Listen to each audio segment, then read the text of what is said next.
નમસ્કાર દર્શક મિત્રો, હું છું રૂપલ લુણેચિયા. સંપૂર્ણ ન્યૂઝમાં આપનું સ્વાગત છે. ડીસામાં આવેલા જનસેવા કેન્દ્રમાં છેલ્લા કેટલાક દિવસોથી સર્વર સતત ડાઉન રહેવાના કારણે ખેડૂતોને પારાવાર મુશ્કેલીનો સામનો કરવો પડી રહ્યો છે.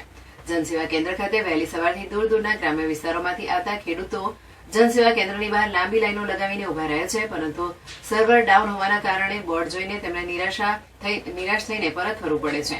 ખેડૂતોને પાક લોન લેવા, સરકારી સહાય યોજના માટે અરજી કરવા કે જમીનને લગતા અન્ય કાયદાકીય કાર્ય કરવા માટે આ ઉતારા અનિવાર્ય હોય છે, જે ન મળવાના કારણે તેમના તમામ કામો અટકી પડ્યા છે. જ્યારે ગરીબ અને મધ્યમ વર્ગના ખેડૂતોને વારંવાર ડીસા સુધી આવવા જવાનો વધારાનો ખર્ચ અને સમયનો વ્યય કરવો પડે છે. ઘણા ખેડૂતોએ તો રજા લઈને આવવું પડે છે, જેના કારણે તેમની રોજગારી પર પણ અસર પડે છે. આ અંગે ખેડૂતો દ્વારા વારંવાર રજૂઆતો કરવા છતાં તંત્ર દ્વારા આ સર્વરની સમસ્યાને ગંભીરતાથી લેવામાં આવતી નથી અને તેનો કાયમી ઉકેલ લાવવામાં આવતો નથી, જેને કારણે ખેડૂતોમાં રોષની લાગણી ફેલાય છે.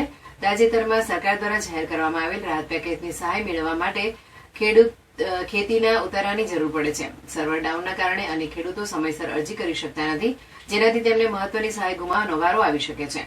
સ્થાનિક ખેડૂત આગેવાનોએ માંગ કરી છે કે સત્વરે આ જનસેવા કેન્દ્રના સર્વરની સમસ્યાનો કાયમી ઉકેલ લાવી ખેડૂતોને થતી હાલાકી દૂર કરવી જોઈએ. જો તાત્કાલિક પગલાં લેવામાં નહીં આવે તો ખેડૂતો દ્વારા ઉગ્ર આંદોલન કરવાની ચીમકી પણ ઉચ્ચારવામાં આવી છે.